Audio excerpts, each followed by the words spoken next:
A situação beira o ridículo, né? Porque ele deu o show de valentia por volta das 9 horas da manhã e às 3 horas da tarde recuou. Né? Foi exatamente isso que aconteceu. Pois é, pessoal, é o seguinte, Trevisan foi lá no Calejão e a gente vai ver aqui o que rolou de interessante lá ele falando sobre China. Vamos ver. Nuclear é a questão cultural americana no Oriente Médio, a presença americana no Oriente Médio desde os anos 40. A gente tem que pensar em 48, a gente tem que pensar na fundação de Israel, a gente tem que pensar nesse processo.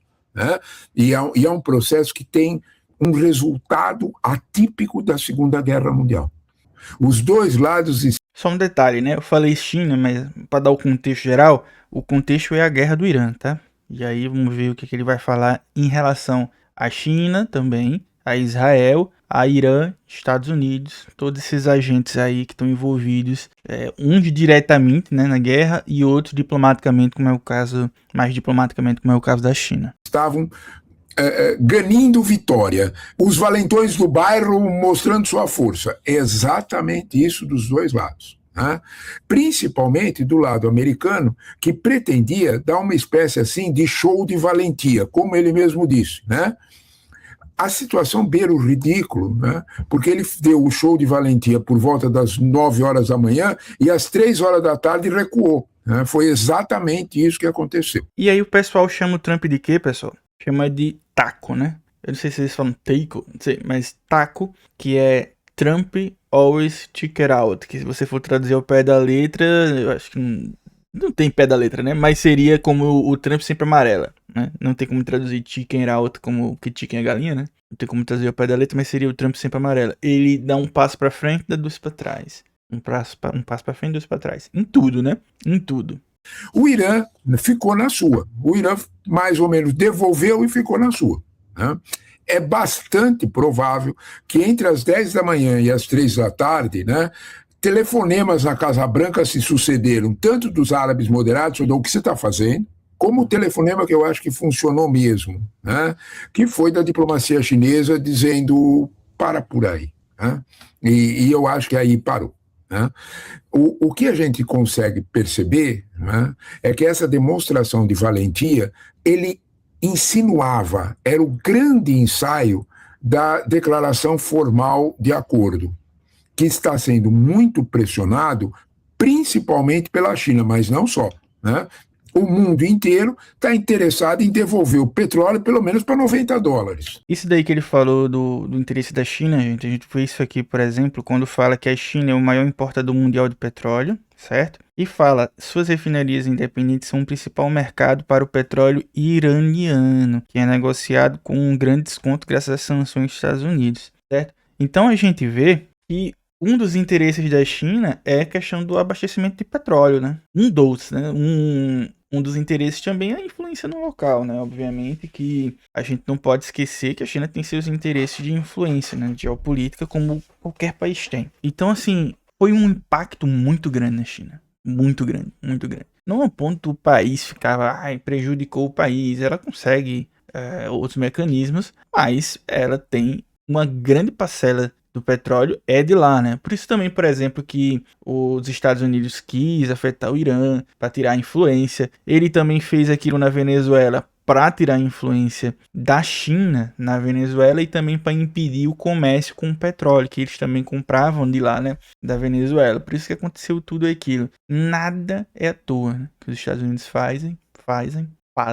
Nada é à toa. Sempre tem um dedinho ali para essa briga internacional entre eles e China para disputar a hegemonia. Os Estados Unidos ainda são hegemonia, mas a gente sabe que isso está mudando, principalmente economicamente, militarmente ainda não, economicamente também ainda não, mas está chegando lá. A China inevitavelmente vai passar os Estados Unidos. Então, hoje, o Trump, né, como esse cavalo doido, esse cavalo do cão, ele a todo custo tenta fazer meio mundo de coisa para frear, para limitar o avanço da China, ainda que ele seja inevitável. Né? Então, não brincar com isso, dado as condições que nós já teremos para repor os estoques desses 3 meses de guerra, desses 100 dias de guerra. Porque a Europa usou todos os seus estoques, a Ásia usou todos os seus estoques, isso precisa ser reposto, né? com instalações petrolíferas que foram bastante atingidas. É só a gente lembrar de Fujairah, né, que é uma das maiores portos nos Emirados Árabes Unidos, que o Irã mostrou o tamanho do seu estrago, né, do seu poder de fazer estrago. Então, quando a gente olha para isso, os dois valentões foram sentados ali do lado, né? O chefe de polícia do bairro chamou os dois valentões, botou um em frente ao outro e disse: agora vocês se entendam, né? Quais são as diferenças? Eu acho que vale a pena a gente prestar atenção nisso, né? Para o lado iraniano, o que eles aventam, eu acho que vale a pena a gente enumerar esses pontos, né?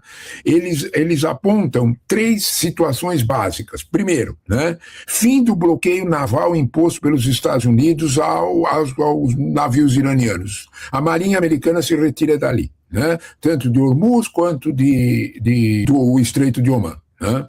2, né, de algum modo, o Irã tem que acentua que a administração de Hormuz, abre aspas, isso é frase do Aragash, né, do chanceler iraniano, a frase é: a administração de Hormuz, abre aspas, não será a mesma. O que é que eles insinuam? Nós vamos acentuar nossa posse sobre Hormuz. Esta talvez seja a maior derrota americana, né? Ensinou o caminho das pedras para o Irã, da importância que tem Hormuz. Eles sabiam que tinha, mas não sabiam que era tanta. Exatamente, pessoal. Eu já falei isso muito lá na Folha em Foco, né? Falei aqui também, mas mais na Folha em Foco, a importância que Hormuz tem na economia global. É um ativo impressionante que o Irã não tinha dimensão do estrago que fazia, né? Que poderia fazer, certo? Ele já fechou o Hormuz antes? Já fechou antes, mas nunca por tanto tempo, entendeu? Nunca a ponto de fazer o petróleo chegar a $120 o barril. Então, era como se ele tivesse um superpoder que ele não sabia que tinha. O cara era invulnerável a certas coisas ali que ele não sabia, né? Por que eu falei invulnerável, né? Porque assim, a gente sabe que o dinheiro move o mundo, né? O dinheiro move o mundo. Então, se você consegue estrangular um ponto de passagem de petróleo, meu amigo, pode ter certeza que o mundo vai pensar 2 vezes antes de atacar você. Talvez se fosse outro presidente, não continuaria atacando, né? Porque o Trump é meio aleatório. Talvez se fosse a Kamala, nem tivesse começado isso aí. E se tivesse começado, ela teria parado antes. Talvez, também não sei, né? Sabe que estadunidense é estadunidense. Então, não dá pra confiar muito nesse povo, né? Enquanto política. Então, mais alguém mais ponderado teria visto que a gente tá dando corda pros caras enfocarem, não eles, mas a gente, e o mundo inteiro, né? E aí o pessoal tá em busca de uma estabilidade no petróleo, para poder abaixar aí a tensão, né? E de alguma forma provou que a Marinha iraniana pode efetivamente bloquear, né? Com o perfil que a Marinha iraniana tem, com navios rápidos, lanchas rápidas, com poder de ataque muito alto, né? E podem atacar um destroyer, como fizeram, podem atacar um porta-aviões, como fizeram, e fazer um estrago danado com alguns poucos milhares de dólares. Este é o ponto. Né? Alguns poucos milhares de dólares pegam um navio que custa na faixa dos 3 dígitos de $1 milhão. Esse desequilíbrio ensinou para o Irã o seguinte: aquilo que nós tínhamos aprendido com os drones, dá para fazer com lancha rápida. Cara, e o seguinte, vamos lá. Enquanto um navio, como ele disse, os caras, Estados Unidos, né, ou qualquer um, né, $3 milhões, né, $3 milhões, aí você pega, milhão não, né, gente, bilhão, com B de bola, né, perdão. Você pega um navio de 3 bi, aí o cara pega e manda um drone que custa $10 mil e lança um míssil aí e destrói o negócio. Aí, ou então uma lancha, como ele disse, que sei lá quanto custa uma lancha, 10 mil também, $20 mil.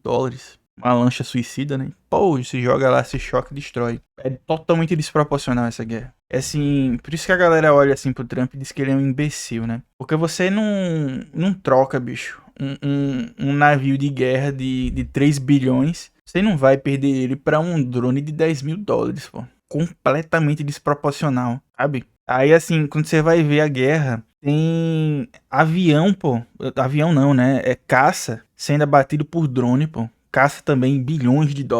E os caras com Um drone de 10 conto, pô. De 10 mil dólares, 20 mil, sei lá. Ah, não, mas 20 mil, 10 mil dólares é dinheiro. Comparado ao que os Estados Unidos ganham, gasta, não é não, meu filho. Não é não. Troco de pinga. Troco de pinga. Enquanto é no milhares de dólares, os caras estão gastando bilhões, pô. Aí os caras, por exemplo, o cara pegava lá e ficava jogando míssil, os Estados Unidos, pra destruir supostos helicópteros ou caças iranianos que estavam no solo. Cada míssil daquele lançado são milhões, pô. Milhões. O jato, o caça, são bilhões. O míssil são milhões com M, né? Aí, pô, jogou lá, destruímos. Quando foi olhar, não tinha nada. Era tinta. Os caras do Irã pegaram uma tinta especial. Você sabe que na visão do radar do avião lá, sei lá qual é o nome daqui, do caça, ele fica tipo uma coisa fosforescente, né? É como se fosse uma visão de calor. Eles pintavam, ou adesivavam.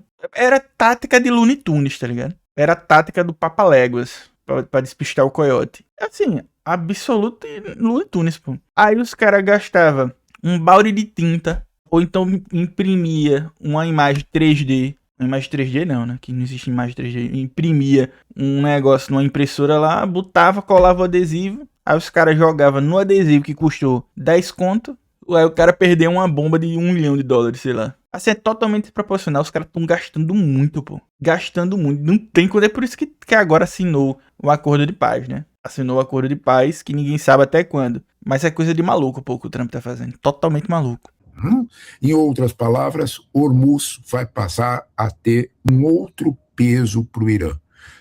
Tanto por financeiro, é bastante provável que o Irã desenhe. Cada navio que passa ali tem que pagar um pedágio. É possível que o Irã desenhe isso, mas o maior ganho é geopolítico. O Irã mostra para os seus vizinhos o tamanho do seu poder. Essa é a derrota maior. Esse é o maior problema. Então, o primeiro problema é o fim do bloqueio. Segundo, Hormuz não será o mesmo. Terceiro, que a questão do programa nuclear será discutido dentro de 60 dias, na visão do Irã. Então, esses 3 pontos. Hormuz é nosso, os americanos saem de perto da região e, de algum modo, o programa nuclear entra em discussão, mais ou menos um redesenho de 2015. Isso é o Irã. Essa é como o valentão do Irã sentou na mesa. Como é que o valentão americano senta na mesa? 3 posições também. Primeiro, o Irã, segundo o Trump, na linguagem da Casa Branca, aceitou desmantelar o programa nuclear. Como sempre, a linguagem da Casa Branca é cheia de hipérboles, é cheia de grandezas, que não são bem assim. Imagina o Irã desmantelar o acordo nuclear, esquece. Isso não vai acontecer desse formato. 2, ele vai reabrir Hormuz sem qualquer condição.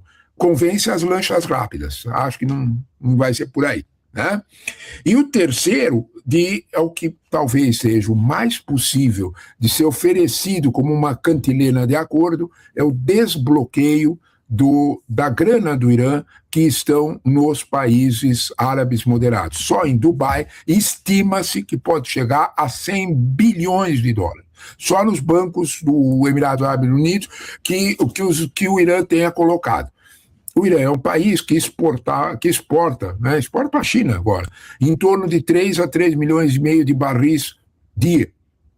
É evidente que ele acumula, principalmente antes dos bloqueios, antes da Guerra dos 12 Dias, o Irã acumulava dinheiro, mesmo com as sanções, e colocava esse dinheiro em várias. Não é difícil mesmo que nós tenhamos nos Emirados Árabes Unidos, em Dubai, alguma coisa em torno dos 100 bilhões de que o Irã acentua.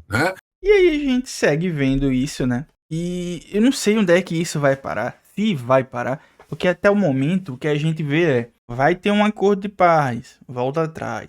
Aí cessar fogo, volta atrás, ataca o Líbano, Israel, faz aí. A gente tem que ver até onde vai se estender o acordo, para ver se tem uma calmaria. E o pior é que isso cai com uma bomba aqui, porque aqui a expectativa de inflação subiu muito. E isso implicou na subida da expectativa da Selic. E assim, vocês já viram aqui em vídeos meus, onde eu falo que o Banco Central é refém dessas expectativas e ele tem que seguir o que o Bulletin Focus dita. Infelizmente, esse é o modelo que a gente tem no Brasil, independente de quem está no poder. Então, vamos ver o que acontece, né? Lembrando que antes da guerra estava 12 a expectativa da Selic e agora tá 13,5. Vamos ver, diga aí o que você acha. Curta, comenta, compartilha, se inscreve, tá? Vamos fazer o meu canal crescer, ajuda aí, beleza? Valeu, até o próximo vídeo.